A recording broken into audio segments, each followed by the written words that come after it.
Bismillahirrahmanirrahim. Assalamualaikum warahmatullahi wabarakatuh.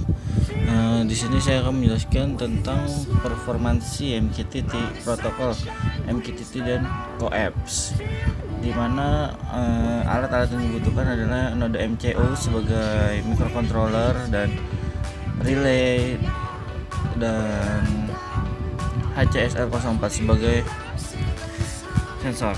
Nah, di sini saya dari dua microcontroller ini sudah saya coding sebelumnya.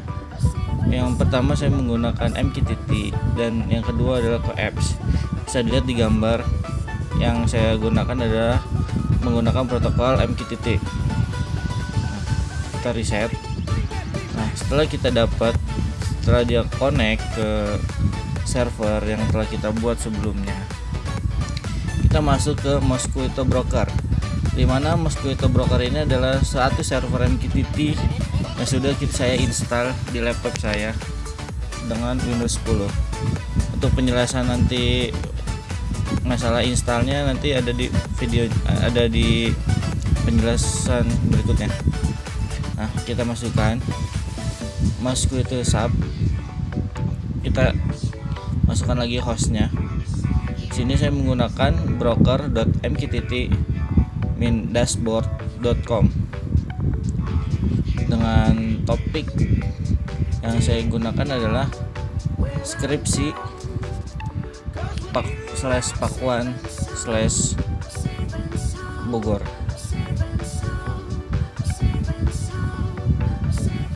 Lalu kita enter.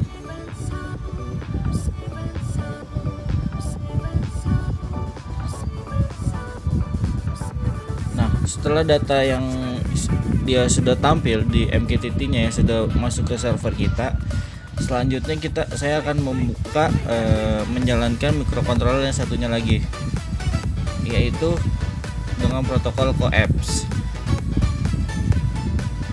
Ya, langsung aja. Pas kita ganti protokol CoAPS di sini, kenapa saya menggunakan dua alat microcontroller sekaligus? Karena di sini kita akan menjelaskan tentang performansi, bagaimana efisiensi si protokol tersebut. Langsung aja kita reset dari microcontroller sampai ia menunjukkan connected. Nah, di sini sudah ada server yang bakal dituju. Lalu kita buka Google Chrome, di mana Google Chrome ini dan Copper di sini adalah suatu server yang digunakan untuk CoAPS. Lalu kita isikan dengan IP yang tadi tertera pada microcontroller 192.168.1.10. Nah, di sini akan terlihat yaitu ada skripsi dan ada sensor. Ketika dua protokol ini sudah dijalankan secara bersamaan, selanjutnya untuk mengukur kita membuka aplikasi yang namanya Wireshark, di mana dia akan menangkap data yang masuk ke dalam, yang sudah terhubung ke dalam jaringan kita. Ini berfungsi sebagai kita dapat menganalisis bagaimana throughput, bandwidth yang digunakan, delay, dan packet loss dan jitter, yang selisih yang ada pada dua protokol tersebut. Nah, langsung saja kita, setelah Wireshark dijalankan, kita gunakan lagi server dari CoAPS sendiri. Kita jalankan.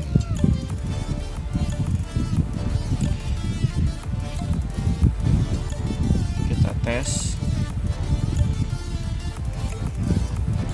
Nah, setelah kita tes, nanti otomatis si Wireshark tersebut bakal menangkap sinyal yang dikirimkan oleh browser, oleh server yang kita buat ke microcontroller CoAPS. Nanti si CoAPS-nya dan CoAPS tersebut bakal mengirim balik pesan yang akan digambarkan ke dalam server kita. Nah, setelah itu kita lihat yang MQTT. Nah, di sini kita lihat MQTT sudah jalan ya. Dimana berarti MQTT tersebut sudah tertangkap jaringan oleh si Wireshark tersebut yang tadi kita jalankan.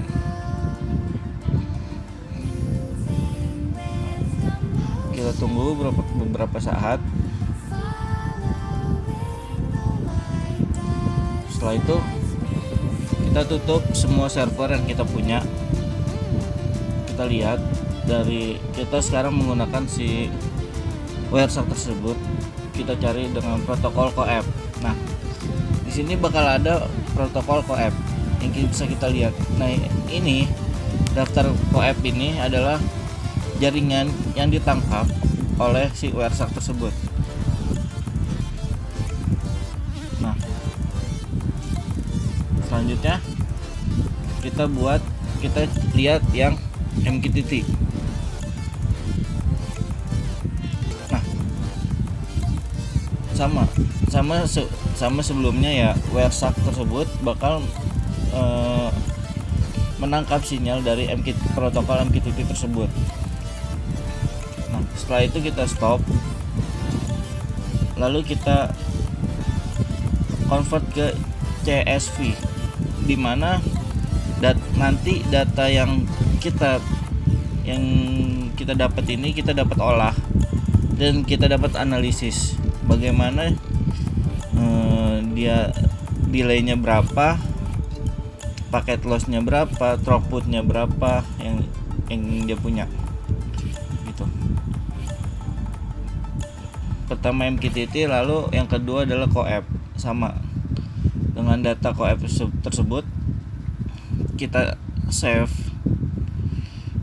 kita install, kita save dan kita simpan. Nah, setelah semua disimpan,